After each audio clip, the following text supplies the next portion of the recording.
How much did you win, Tom? 360. Almost 760. Complete and tilt. Bad beat, guys.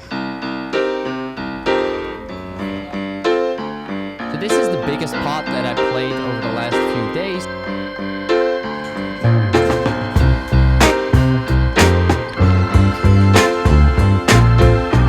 Good morning, guys. I just arrived here in my office and I'm about to get to work straight away. Today will be all about creating a presentation for the PLO Mastermind first, which is a new video that I'm uploading next week to it. And after that, I'm gonna review hands that I played over the last few days and share with all of you how things have been going. Not only will we look at the hands itself, but we're also gonna share a little bit how I did feel emotionally moving up in stakes, and I'm also mixing in some study work. So that's the plan for today, guys, and I would say without further ado, let's jump straight into building that presentation and working on a new video.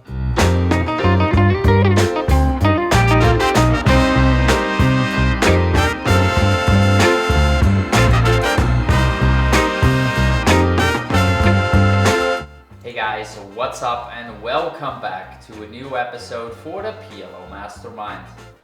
Always a bit of a struggle, guys, to record these videos. Sometimes it goes very smoothly, sometimes it takes a couple of takes. I mean, right now I already did like 5 or 6 takes. Not happy with it yet, but let's try again and keep going. Today is because I strongly believe that most players will check their full range on ace-high flops when they are sitting in the small blind. Imagine if the small blind would check his entire range. That definitely has an effect on the button c-betting strategy, right? Queen Jack 10-9, 2 pair, open-ended straight wall. So the video is done, guys. Very happy with the result, and I think the members of the Mastermind will as well. Now it's time to get some lunch, and when I'm back, we're gonna look into some hands that I played over the last few days and see how things have been going. Tofu tempeh mix met deze.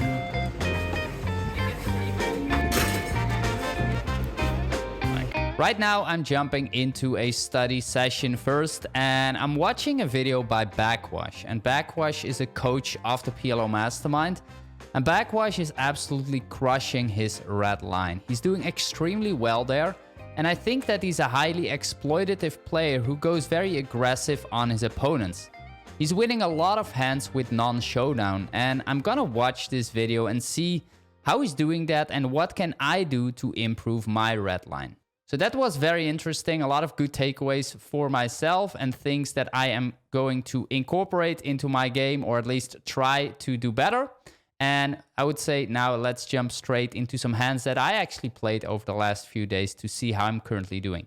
I 3-bet ace, queen, queen, 7, double suited from the big blind against the middle position open raise. And I flop an overpair, the nut flush draw. I also block the 7. I think in this scenario you can check or bet really. If you check, I prefer to go ahead and check raise because there are still a lot of straight draws, flush draws, weaker overpairs that we can all get value against. So I decided to check in order to check raise. But in hindsight, I would say like betting is also fine because this board doesn't really connect that strongly to the middle position player's open raising range. Anyway, he bets small, and as planned, I do go ahead and check raise, which is what I like to do here. And we improve on the turn with the 7. Now I do like to just get it in. Yes, he will have an 8 sometimes, but still there are flush draws and straight draws out there that we can get value from or protection against. So I do go ahead and get it in, and unfortunately my opponent did end up having an 8 and I'm losing both runouts. The following hand is also kind of funny. I decided to flat call with my rainbow ace-6 deuce. I like to do this with the weakest aces in my range. Other than that, I would just 3-bet aces all the time. Now I do face a squeeze, and we see 3 players in front of me that are in the pot. Now at this point you have to ask yourself, is getting it in better than calling? And if we get it in, at this point, pre-flop 4-way or even 3-way, my hand is not a favorite. We're actually not doing great. So I decided to just call because I don't think I have much fold equity pre-flop against a 4-bet there.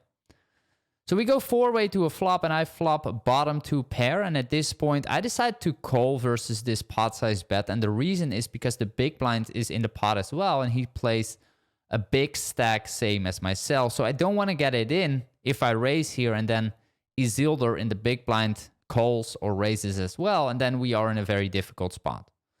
So I just call, and at this point, of course, on the turn, the money will go in, and I'm up against top pair. And luckily, I do take this one down and win a nice pot. 2 days ago, I found myself in a session where I was extremely unhappy with how I was playing. I was overall not aggressive enough. I think I was way too timid, and maybe I was focused too much on the monetary side of the game. Now that I'm moving up in stakes and playing PLO 200, it does do something with me to play for more money. And that is only what I realize when I'm actually sitting down at the table. So what I changed yesterday jumping into another session was, first of all, that I was showing my stack size in big blinds instead of in dollar amounts. And that helped me to focus much more on the game instead of focus and be reminded all the time about the money. By the end of the day, it's still the same game. And yes, maybe I'm playing against a few better players, but overall things don't change as much. In this hand, I am sitting on ace-ace 9-9 double. Beautiful hand, and I'm going to 3-bet. Very standard, of course. The reason I'm bringing up this hand is because my opponent decides to 4-bet his specific holding.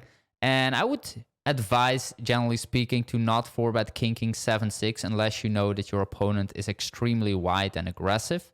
But other than that, king 7-6 double is a hand that you prefer to call and play a pot in position, see what flop comes out there before committing more money. Because if you 4-bet and the money goes in, it's very likely that you're actually up against aces and you're not doing too well against aces, of course.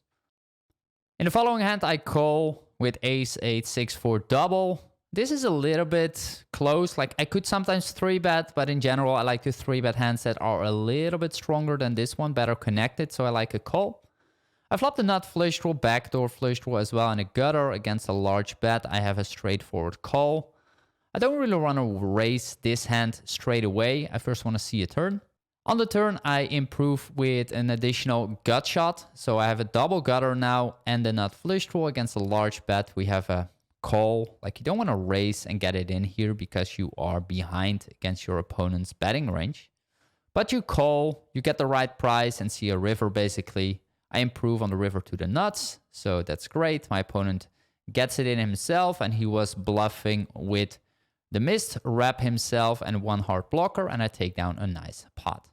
So this is the biggest pot that I played over the last few days. I 3-bet queen jack 9-7 double. I'm at 200 big blind stack. So this is a fine 3-bet. And against the 4-bet, I have a straightforward call. This hand class, unpaired, double suited without an ace, is basically always a call in a scenario like this. I flop middle pair and a flush draw and a gutter. So we flop really well. The question is, do we want to lead out or check? I decided to lead out because I do believe that my opponent is capable of checking back, and I like to see money going in on the flop because on the flop I have a lot of equity basically. So I led out for full pot actually. I think in hindsight we can also go smaller, but I did go pot. My opponent stacks off on the flop and we get it in both at 200 big blinds basically, and unfortunately I am losing against ace-ace-king. So I was sitting on a little bit over 60% equity on the flop. So I did get it in well, but my opponent takes down his pot.